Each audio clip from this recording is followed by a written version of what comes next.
to today's episode of Coffee, Cows, and Crops. I'm your host, Shelby Dillman, and I'm excited to nerd out a little bit on some winter predator tips.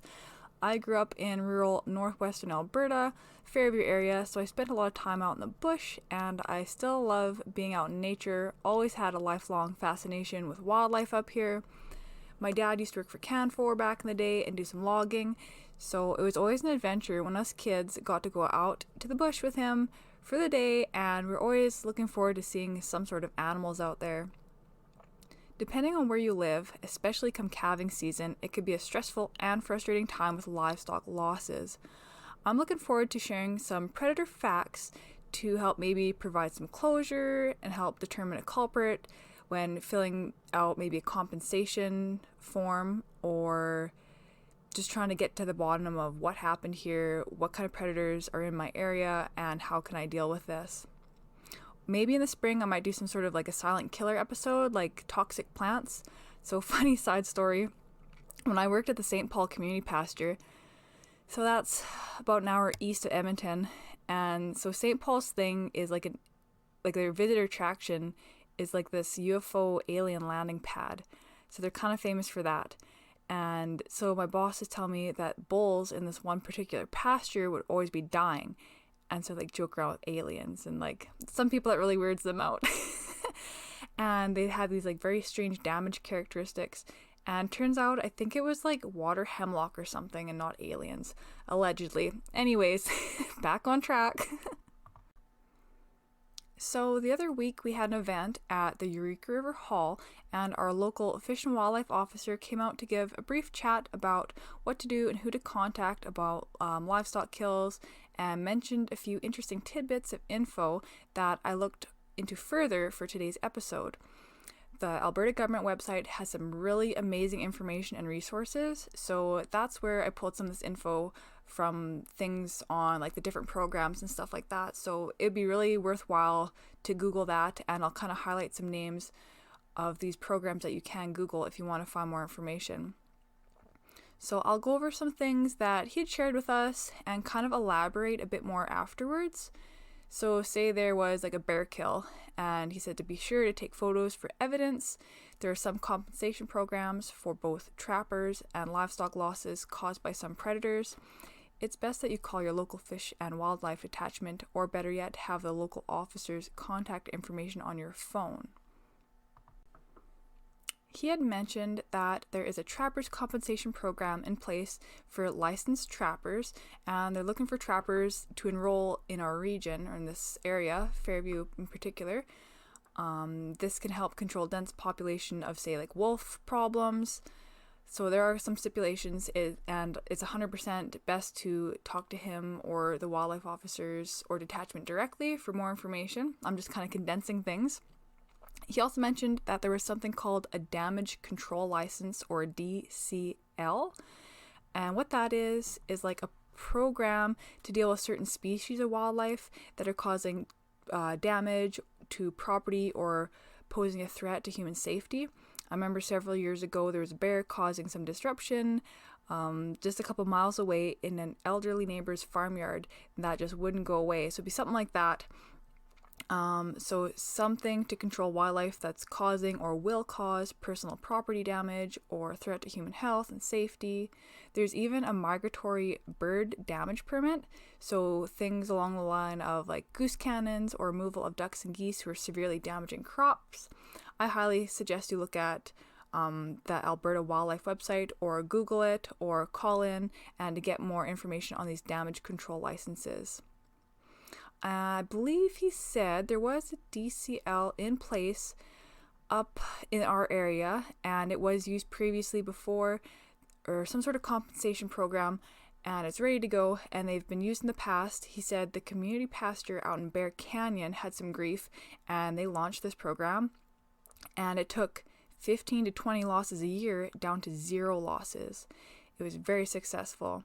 So to learn more about that, you can contact the local Fish and Wildlife Sergeant in Fairview and tell him you'd like to maybe learn more info on his presentation, or maybe mention that you heard this through his seminar at the Eureka River Hall with the PCBFA, and he could definitely help point you in the right direction.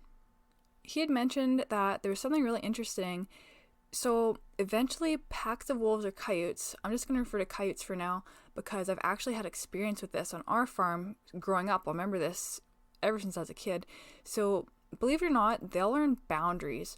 And if you keep a local pack of coyotes around, this prevents new pack growth, and the current packs will learn boundaries of where they can and can't be. Where new packs, if they move in after, say, a local pack was thinned out or completely taken out, so these newcomers, they're going to come and wreak havoc because they don't know where they can and can't coexist at a distance, or where they'll be run off or taken down. So I remember as a kid, we moved out west of Fairview, and coyotes would come up on our front porch and our back deck, and we had this female German Shepherd dog, and that's the first problem. Those buggers, they'll lure your dogs. Like, we've lost dogs getting hit on the road because those coyotes, they'll lure your dogs and they'll fight them and all that bad stuff. But yeah, so these coyotes, so over the past like several years, they eventually learned their boundaries and where they can come up and where they can't come up. And we had like bigger dogs, like we used to have Akitas and German Shepherds, and that helped a lot for sure. But it was kind of interesting. So my stock dogs, I keep them kenneled up in a pen, and I'll hear Snap. She'll go off sometimes at night, but those coyotes, they won't come into the yard anymore. So that's kind of nice. It took years for them to learn boundaries, and we have to take some out once in a while. It happens, but lately they've been pretty respectful, even though I've got an addition of sheep. I was kind of worried about that, but so far so good. So at the seminar in Eureka River, we had a producer share something funny about how he manages predators on his mixed farm, and everyone got a good laugh. So coined the term the electric chicken. He would get a chicken carcass, and I can't remember exactly how he did it, but he like rigged it up to an electric fencer, and he set it out in a clearing, and a predator or maybe the neighbor's dog or what have you would come up and try and grab this chicken, and they get zapped. And it's been effective. And sometimes you'll see this like beekeepers, when they have hives out in fields, they'll put electric fence or electric mesh around the bee boxes and the hives to try and keep like bears out. And my friends over at Seattle Farms in Grimshaw, they use this same method with their meat rabbits and their poultry hutches, and it's been really successful for them, and it performed really well.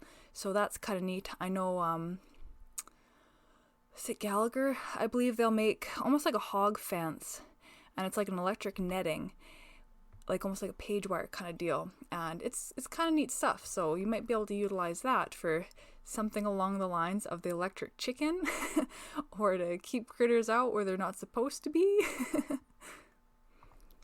So this next point, it's not terribly common, but it's very important to know, and I've heard of cases like this and seen posts on Facebook. There's actually an application called a shot livestock compensation application. So if your livestock gets shot, whether it's by mistake or not by someone, there is a resource to help you out there. This covers domestic cows, goats, sheep, swine, bison, and horses. Those are eligible. There are some programs that do not cover horses, donkeys, llamas, alpacas, and exotics. So, like I said, it's best to go on the government website and kind of see what they cover and how to go about that. But I'm just going to quickly click on here to give you a little bit more info on that shot livestock compensation deal. So the SHOT Livestock Compensation Program provides compensation to producers whose livestock is shot by another person in a wildlife management unit, which is an open recreational season for hunting of big game or birds. And there's some funding to help you cover maybe like vet exams to examine a dead or an injured animal. RCMP will be involved just in case there are criminal offenses. There are charges that can be laid to stuff like that. I know this happens once in a blue moon. So if evidence confirms that the livestock was shot, the investigating RCMP officer will file the compensation claim on behalf of the producer. and it covers, like the cattle, goats, and stuff like that. Yeah, and that just kind of goes through like the fines, and if the livestock is insured, the producer should pursue compensation through their insurance coverage.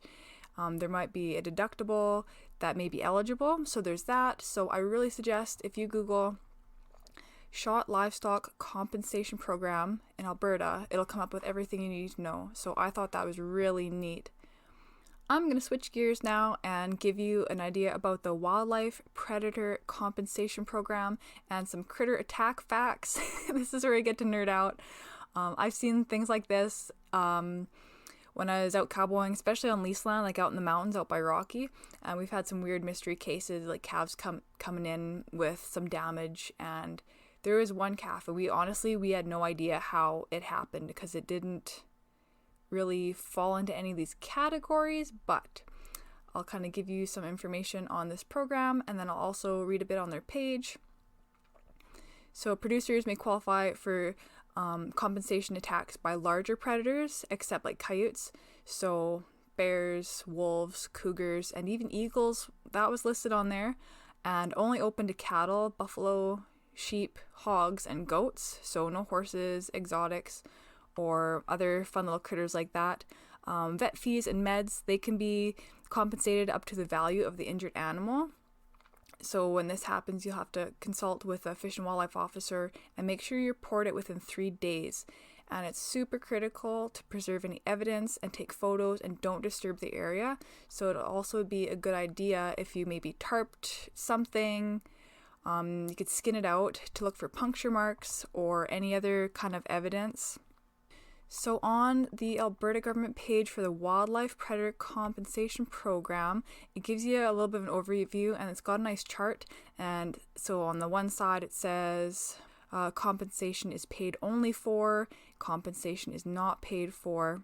So incidents of feeding on livestock that have already died of disease or other causes not related to predation, that is something not eligible. Attacks of other types of predators such as coyotes, that's not eligible, and the other animals that were not on the list, such as horses, donkeys, or exotics, such as llamas, alpacas, or wild boar, they are not paid for. So it's just kind of like your regular farm animals. You want to contact your fish and wildlife officer as soon as you can to try to recover as much evidence as possible. That'll make this run a lot smoother and give you a better idea of what happened and who did it. So the wildlife officer will come and examine the livestock and evidence from the area to confirm whether it's a predator kill or an injury or what happened. So they kind of do a little bit of an autopsy on that. So that's kind of interesting. If the evidence confirms that predators killed the livestock or that a predator kill was likely, the officer will file a claim on the behalf of the producer. So they kind of help you through all that paperwork. So that's kind of nice. They know how to dot their I's and cross their T's. So for all livestock, compensation is based on the average commercial value of the type of the animal, the class, and the day it was killed. If the livestock killed as cattle of less than 1 year of age, the producer has the following options. The producer has a choice to accept the compensation at the time of loss, or they can wait till the end of October and receive compensation based on the Canfax average for the month of October, based on an average weight of 550 pounds. The minimum payment on a confirmed kill is $400. And it's important to know, so it says how to know if livestock was attacked when it was alive. So I'll kind of touch on this in a little bit here, and we'll kind of go through like if it was attacked by a wolf or a bear or a cougar and what to look for, and some of the clues on that. So yeah, this is going to be fun. So I found this really cool PDF online. If you Google Rancher's Guide to Predatory Attacks on Livestock, a link will pop up through the Alberta government, and it's got a really cool PDF, and it's got great information where I pulled some of this information from as well, and it's got good pictures. Be wary, there are graphic images, so if you don't do well with that, just keep that in mind, but it would be a very good resource to take a look at. It's really interesting. So common attack zones, so for a wolf, and I've seen this before, the tail, hindquarters, or groin, flank, the armpit area, or like so behind and under the front leg. Bears will go for the withers, spine, neck, and skull. Cougars will generally go for the neck, throat, and skull. And coyotes, they kind of follow suit to wolf, so tail, hindquarters, flank, armpit, but also along the neck and spine. So here's some neat canine tooth spacings and puncture diameter fun facts. This will also definitely help you determine what has caused the damage or the kill, and because you might know, like, cougars, they're super sneaky, elusive little beings, and you may not realize you have a cougar in your backyard, and if these measurements par up to what I'm about to tell you, you might want to keep that in mind. So wolf canine tooth spacings, they're 1.5 to 2 inches, and their puncture diameter is about 1/4 inch. So of course these are all averages. A grizz, 2 to 3 inch long canine tooth, like the spacings. Puncture diameter is about 1/4. Black bears have 1.5 to 2.5 inch by 1/4 diameter. Cougars are 1.5 to 2.25 by 1/4 diameter. And coyotes, they're 1 inch to 1 3/8 inches with a puncture diameter of 1/8 of an inch. So bear attack characteristics, we'll get started on that. Because they're pretty, like, bears and grizz, I know grizz, they do have some specific ways of doing things, but I'm just gonna kind of go through these little pointers. So bears, they'll ambush their prey, and honestly they don't usually put too much effort into it, and they don't really want to go over a long distance to chase something down, but they will drag off their prey somewhere to eat it. And I know grizzly, sometimes they'll tend to bury their kills. I know big cats, sometimes they'll do that too. The attacks and damage are from the top, so that's where most likely you'll find claws and teeth marks evident. And this is really weird, and I did not know this. So bears will eat out the stomach contents or the rumen, where cougars and wolves generally will not. So that's really interesting. So keep that in mind if you're investigating on any deceased livestock. Crushed facial structures, skinned hides, and I've seen that before. Spine punctures from teeth to immobilize. And they'll mostly prey on, like, calves, but grizzlies, they will definitely take down full-size animals. And with wolf attacks, so we kind of see this out in nature, even like hunting and stuff like that, or if you see in videos and documentaries, their prey is weakened by getting them run down and by blood loss. So damage is often done to the hind end of an animal, and there's usually a stripped tail. Damage done to the elbow, the armpits. Larger or older animals can have facial bites, so almost like how a dog will kind of try to nose a cow. So usually it's damage on the backs of calves, that's the most common thing. And hemorrhaging under the skin and the inner tissue. So when you go to skin them out to kind of see, you'll see how everything's kind of pooled, and there's more brighter, if it's really fresh, brighter colors around the damaged areas. Older hides may have a black or purple staining from hemorrhaging. So if you don't go out for a couple days and you come across this critter and you're like, ooh, this looks weird, and you skin it out, and it's almost like a blacky purple kind of color, like almost like a bruising. So that's from hemorrhaging too. And they've got some broader tooth lacerations, so they kind of look like a slash and not like as much of a clean, like a razor blade clean or a knife slash. So it's gonna be kind of more of like a broader rip almost.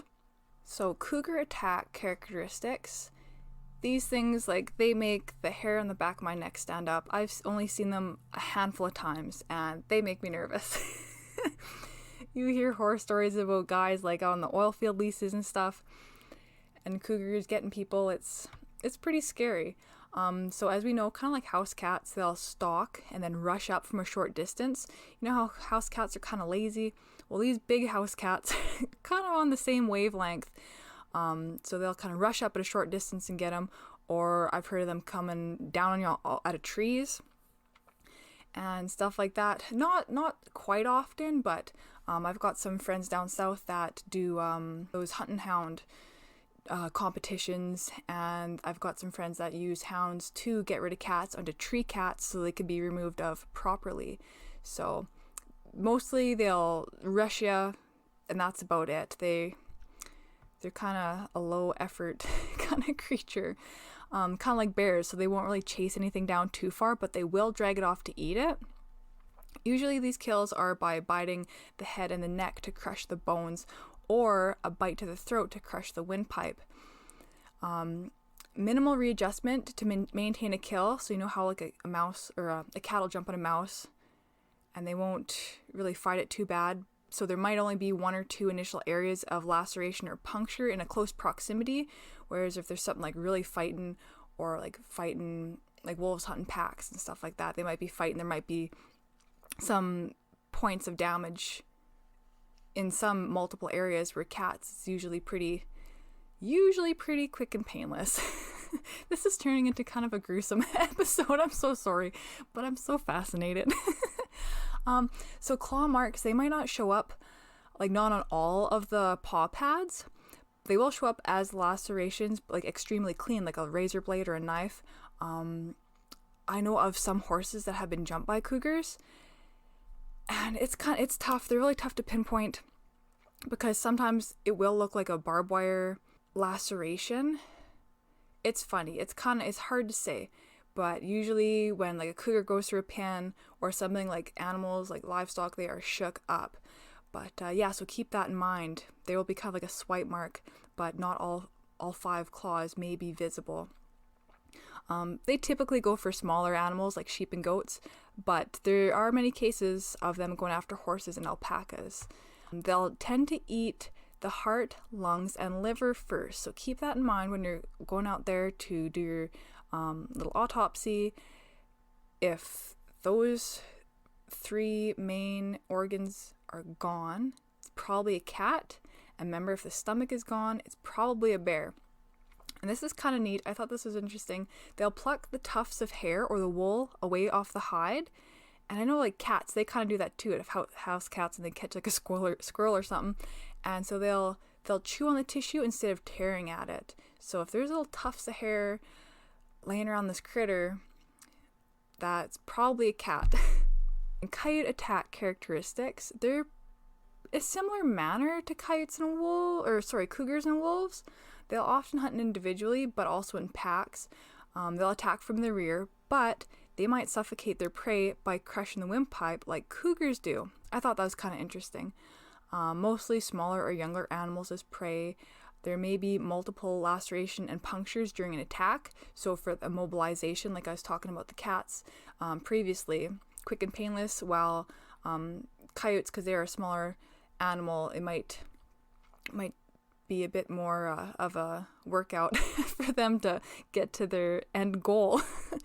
And then smaller, narrower tooth puncture marks versus, say, wolves. So I would really suggest to check out that Rancher's Guide to Predatory Attacks on Livestock. They have a lot of great information on that PDF.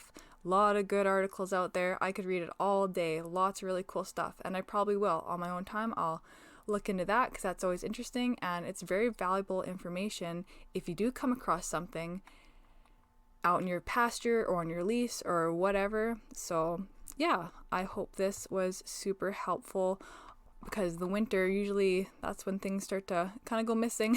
Calving season is going to be here not too far away too, so I hope that helps you out with your predator management and gives you some more information on some of the programs and things that, like the resources that you can utilize to maybe recover some costs or really important things to look out for.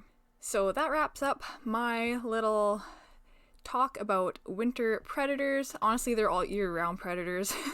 You could use this all year round, because it happens, and that's just the fact of life. Part of having animals, especially in rural areas, especially in northwestern Alberta and the Peace Country.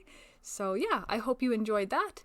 And our next episode, we're going to touch base on hours of operation. We've got the holidays coming up, so Elena's going to pop in on my next episode, and we're going to kind of give you a rundown, maybe some highlights into the new year. So yeah, we'll get that sorted out, and I'll post that one next week before we leave for Christmas. And then back in the new year, we're going to be having a new season and some new episodes and some more new ideas. So yeah, I hope that was an informative, interesting episode for today, and I look forward to talking to you again soon. Take care.